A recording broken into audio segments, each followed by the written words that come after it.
Hello there, this is Bacho, and today we'll be talking about the new innovative series The Curse, which is an absolute banger of a TV show.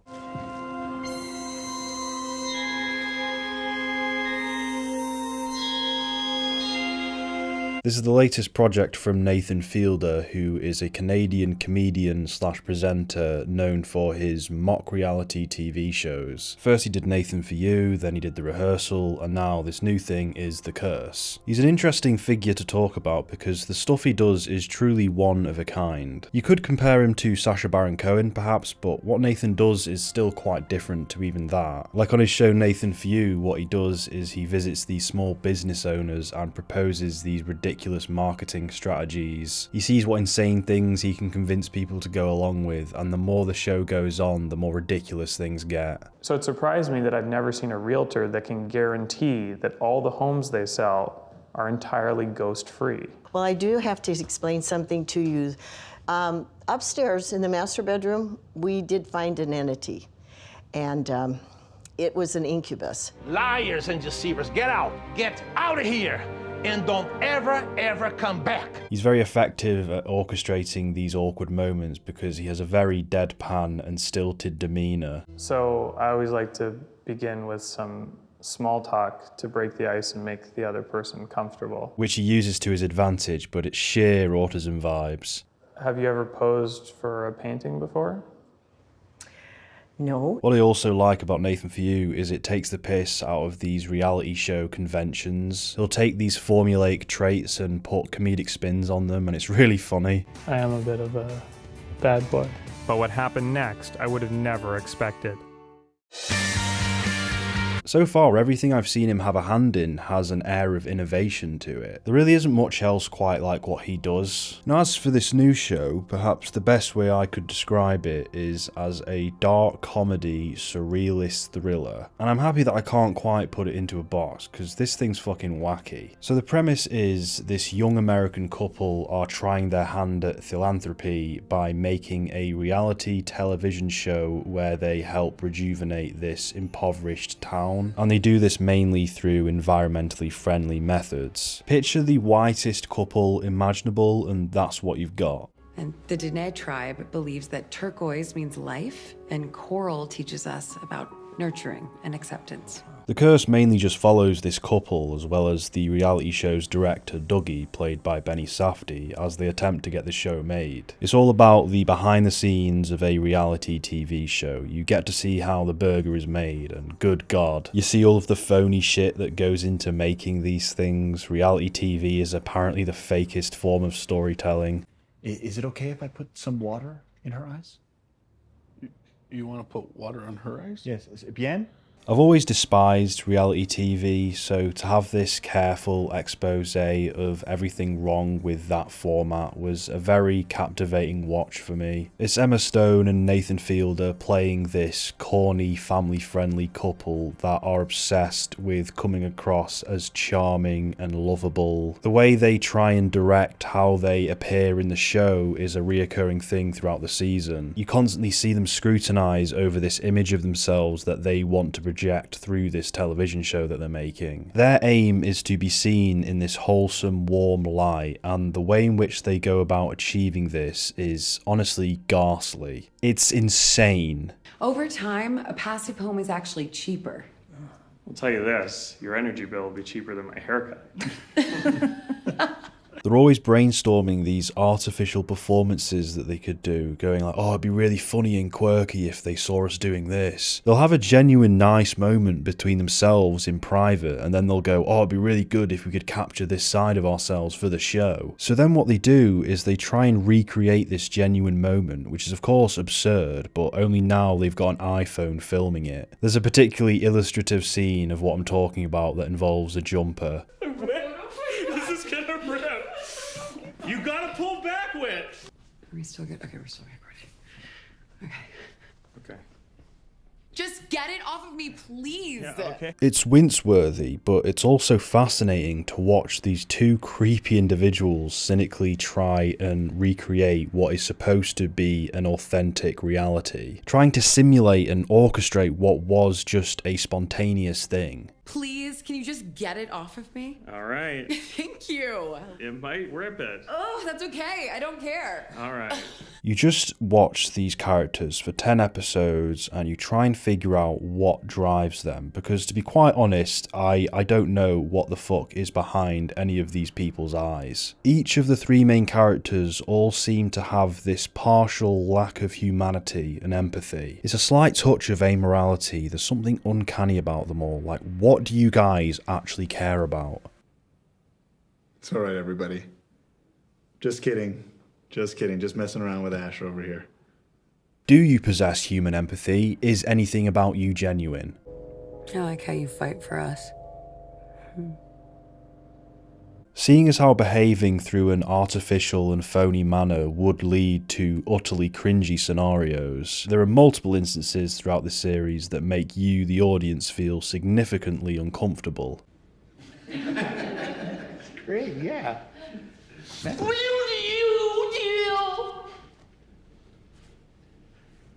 The last time I felt this uncomfortable watching a show was probably the UK Office. Nathan Fielder's work has always been a theatre of the cringe, and this is no exception to that. Whether it be watching Emma Stone's character trying to bond with these people who just think she's totally full of shit, or when Nathan Fielder's character's trying to win favour with this family by talking to the girls about TikTok trends.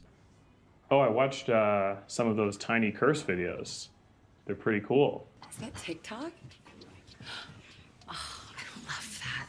That's the thing, during every interaction there's always this ulterior, cynical motive, and I think it's a commentary on celebrity philanthropy as a whole. These moments of charity that should feel nice to watch don't, because there's something fake in the air. This home is yours. You own it. No strings attached. A gift from us to you. Even scenes where this couple are supposedly being themselves in the privacy of their own home, no cameras rolling or anything, even they feel phony. Particularly with Nathan's character, Asher, you just get the sense that he's latched onto this hollow idea of what a desirable, supportive husband looks like, and he's fiercely in keeping with this dollar store persona. Baby, baby, baby. What's going on? It was me. And you should be ashamed of yourself for going along with it. What the fuck is wrong with this guy? Ash, why are you acting like a fucking tool? Actually, I am a tool.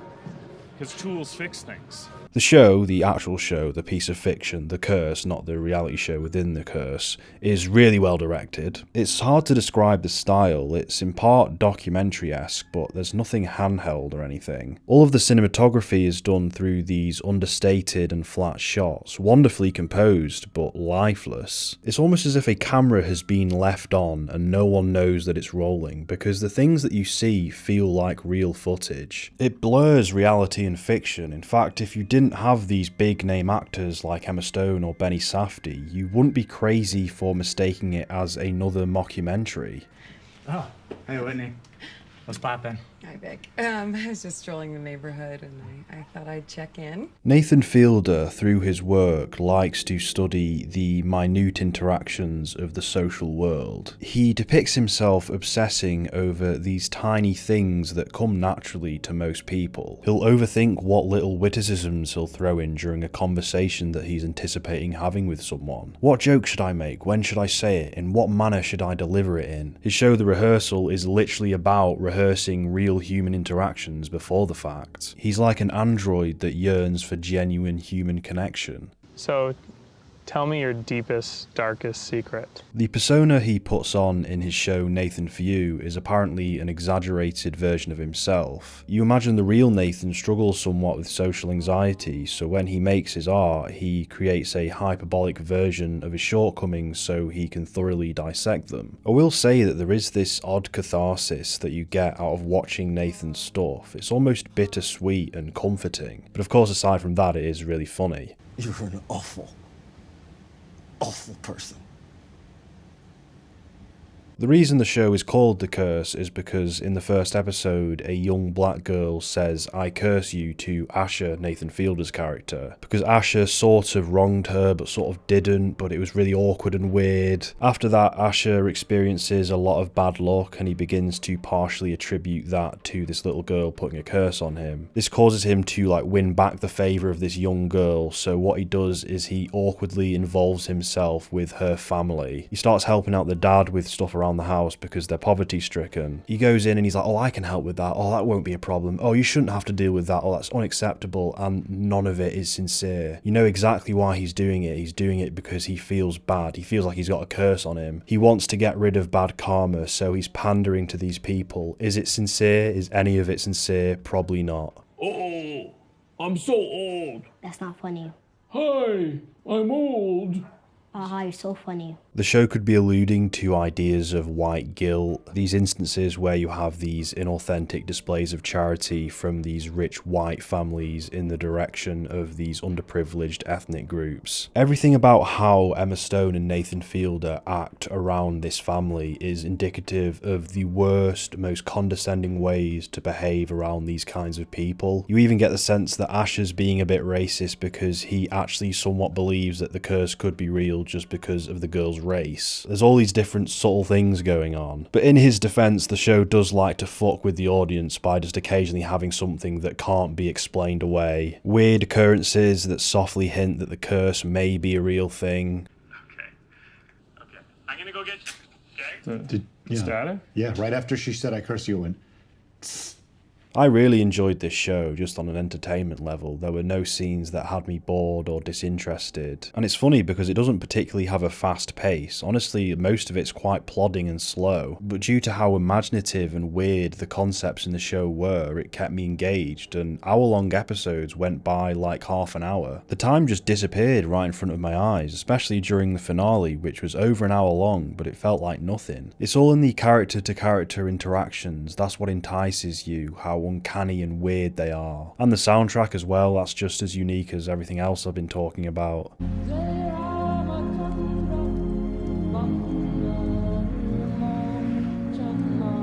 Putting an episode of this show on is like entering into a different, perverse world. Emma Stone was fantastic. I've never seen her do anything like this, but she gave it her all. I think she is a performer with a very good sense of what projects to involve herself in. Between this and the various Yorgos Lanthimos films she's been in. Benny Safdie, who co-wrote and co-created this show, by the way, he plays Dougie. At first I didn't even recognise him. He has a real knack for disappearing into his roles. Nathan Fielder, performance-wise, is definitely the weakest link out of the main three, but interestingly, the show actually uses his lack of acting experience to its advantage, because he is supposed to be playing this awkward, stilted guy who can't properly interact with humans, and to have a performer who isn't fully versed in acting to do that is honestly quite brilliant. I'm not sure. I don't know what you mean. Because he is wooden on camera, that perfectly fits in for who he's playing. He's supposed to be this flat fucking nothing person. Because when you don't look at me, it makes me feel like you're not listening and not registering the things I'm saying. It's just common courtesy. It's a little rude. It's a weird, sketchy performance with plenty of holes in, but it's a weird guy, so... You do have to watch your fucking language, though. I'm fucking serious. You don't talk about my wife like that. Fucking bitch. I think he's doing the best he can with the skills he has. There were a few high-stress moments near the end of the season that demanded him to be a bit more intense, and I think he did a decent job. All in all, I wouldn't change anything about this performance because it all worked perfectly. The thing about this character is that he doesn't even seem to be his authentic self when there are no cameras around. It begs the question, is he even being self-conscious of us, the audience, watching him? Because there are a few fourth wall breaks throughout the show that hint that some of the characters know that they're in a piece of fiction. Is this all once again about Nathan Fielder himself? Is it all meta? Who knows? Spoilers, by the way. Get out if you haven't seen the show, or if you don't care about spoilers, that's fine, just keep watching. So I have to talk about the finale, which was freaky to say the least. What's going on? I don't know. What's going on? I don't know. I don't know if I can hold. Whatever else it was supposed to mean, we can't deny that it provided us with a truly surrealist horror sequence. And the way it was done as well, just practically speaking, was utterly convincing, at least within the house. Don't let go!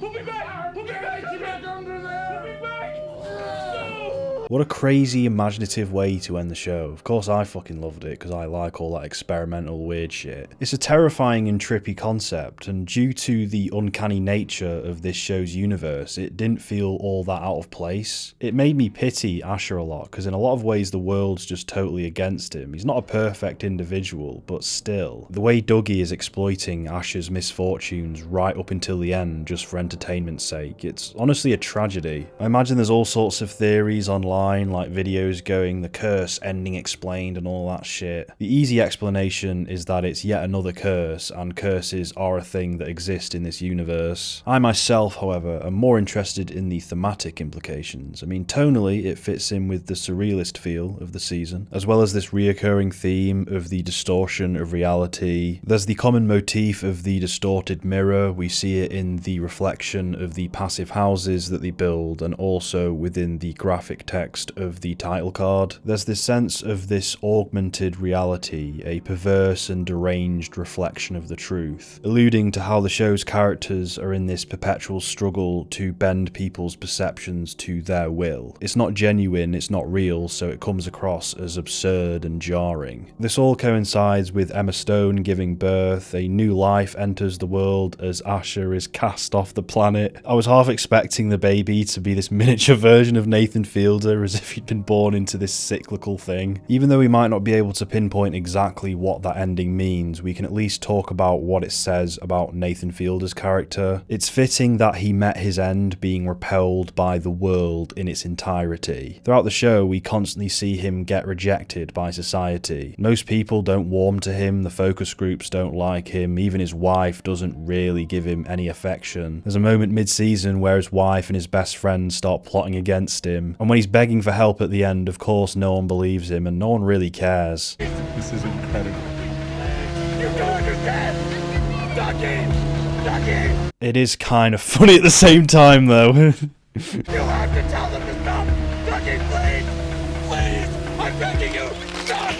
The earth literally expels him. We don't want you. No one, nothing wants you. Go. The earth was white knighting Emma Stone's character and being like, she doesn't want to talk to you. Off you go. You do get the impression that Emma Stone is feeling a great amount of relief at the end. This weirdo husband that kind of annoys her has been exiled for good. She definitely did get the better ending, but the thing about these characters is I don't actually know what they deserve. Did Asher deserve what he got? Did she deserve to be happy at the end? The one positive we can take away from this finale is that this terrible relationship is at an end. It wasn't toxic, it wasn't abusive, it was just artificial.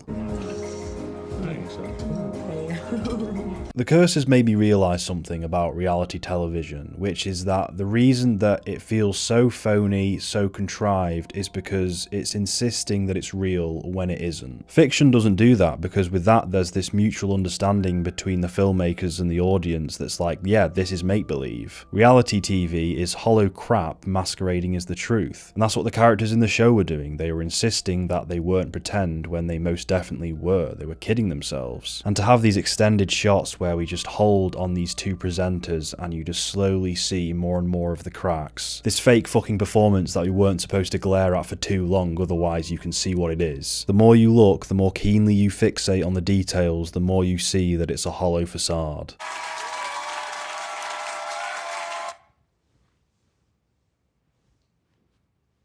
Anyway, I really like that show, if you couldn't tell already. One of my favourite things from this year, last year, whatever it qualifies as. One of the most interesting TV shows I've seen in a long while, and I know I keep saying that a lot, but this is better than Euphoria, if you want to know that. This might be Nathan Fielder's magnum opus. He directed a lot of the episodes as well, and he did a terrific job. I'd hope this goes without saying, but yeah, do not make a second season. This is perfectly self-contained. It does not need to be continued. I honestly think that's a wonderful work of art, what I just sat through, so I'm really grateful for that.